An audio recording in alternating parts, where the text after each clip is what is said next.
Estamos a escasos días del lanzamiento de Xenoblade Chronicles 3, la nueva entrega de esta franquicia que ha ido consiguiendo más y más éxitos después de ser un poco ignorada por Nintendo de América en sus inicios. Te resumo rápidamente lo que sabemos hasta ahora del juego aquí. Recuerda, no es una reseña, eso toca hasta poder experimentar el juego. Hola, yo soy Ramón y te doy la bienvenida a un nuevo video de Mapache Rants.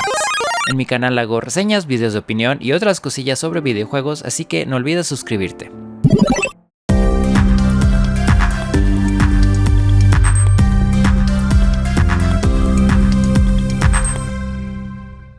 Xenoblade Chronicles 3 toma lugar en Aionios, donde dos naciones se encuentran en un estado perpetuo de guerra. En Keves, la tecnología domina el combate y el ejército está compuesto en gran parte por máquinas piloteadas por soldados. En Agnus también se utiliza tecnología pero basada en éter, algo más mágico. Una vez más, tomas control de un grupo de aventureros con circunstancias diferentes que se unen por un objetivo en común. Pero, a diferencia de los juegos anteriores, ese grupo es aún más grande con hasta 7 miembros activos en batalla, 6 protagonistas y un personaje adicional que va rotando dependiendo de la historia. Los protagonistas que te acompañarán durante el viaje se llaman Noah, Lance, Uni, Mio, Taion y Senna. De esos 6 protagonistas, 3 vienen de Agnus y 3 de Keves. Se sabe que, de alguna forma, son soldados producidos con solo 10 años de vida, y su objetivo principal es durar lo suficiente para que les den una despedida digna frente a su reina en lugar de morir en el campo de batalla, aunque la mayoría no lo logra. Noah y Mio son encargados de, con su flauta, realizar un ritual para los caídos. Los eventos del juego los llevan a formar una alianza inesperada. Xenoblade se ha caracterizado por tener vastos mapas con muchos lugares que explorar, misiones secundarias y enemigos que vencer. Este juego no es la excepción. Aionios es un mundo gigante con ambientes diversos y con establecimientos llamados colonias donde podrás encontrar a otras personas y reabastecerte de objetos o necesidades básicas del juego. Para facilitar la exploración, y si has jugado alguno de los anteriores sabrás que no siempre es muy claro saber hacia dónde ir, puedes elegir la opción de que aparezca una guía en pantalla que te llevará a tu siguiente destino. El sistema de viaje rápido y de selección de hora te ayudarán a resolver misiones o derrotar enemigos que solo salen bajo ciertos criterios.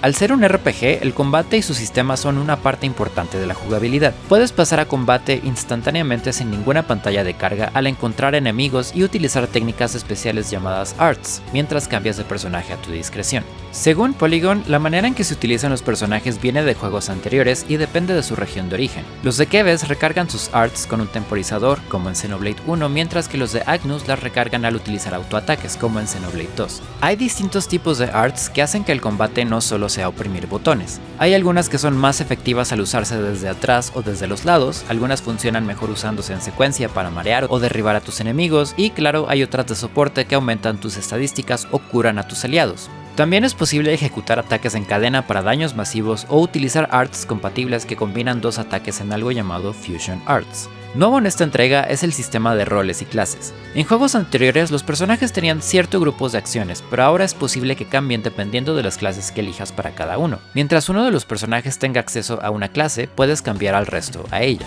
Mientras subas de nivel las clases, tendrás acceso a ciertas habilidades llamadas Master Arts, que puedes equipar aún cuando cambies a otra clase. Mencionaba que tu grupo está formado de 6 personajes y uno adicional que va rotando. Estos personajes tienen sus propias clases especiales que, al reclutarlos, puedes aprender y utilizar. El objetivo es aprender y subir de nivel distintas clases para tener un equipo balanceado, cubriendo sus desventajas con Master Arts y que se ajuste a tu estilo de combate. Y por si fuera poco, dentro de la complejidad de los sistemas hay otra nueva opción llamada Uroboros. Uroboros es una habilidad misteriosa que permite a una pareja de protagonistas fusionarse en una criatura mucho más poderosa, y puedes volverla aún más poderosa al subir de nivel y desbloquear nuevas habilidades. Al tener una capacidad de ataque mayor, tienes un límite de tiempo antes de que desaparezca. Cada Uroboros tiene 2 variantes dependiendo de quién esté al mando de la fusión, y esto cambia tanto su apariencia física como los ataques a los que tiene acceso. Las parejas posibles para activar Uroboros son Noah y Mio, Senna y Lance, y Taion y Uni. Una gran pregunta que tal vez tengas ¿es necesario jugar Xenoblade 1 y 2 antes de este? Mientras que me reservo una respuesta detallada hasta poder jugar el 3, el 1 y el 2, aunque se complementan en ciertos elementos de historia y al jugar ambos adquieres un mayor entendimiento de la franquicia, ambos pueden ser disfrutados de manera individual. Es bastante obvio que el 3 tiene elementos de sus predecesores, desde el combate hasta el mundo que se muestra, pero asumo que será muy similar.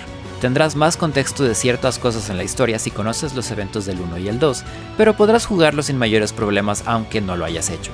Eso es, a grandes rasgos, lo que sabemos de Xenoblade Chronicles 3. Se lanza este 29 de julio en exclusiva para Nintendo Switch. ¿Tú qué opinas? ¿Piensas jugarlo? No olvides dejarme tus comentarios abajo. Eso es todo por ahora, nos vemos en el siguiente video. Bye.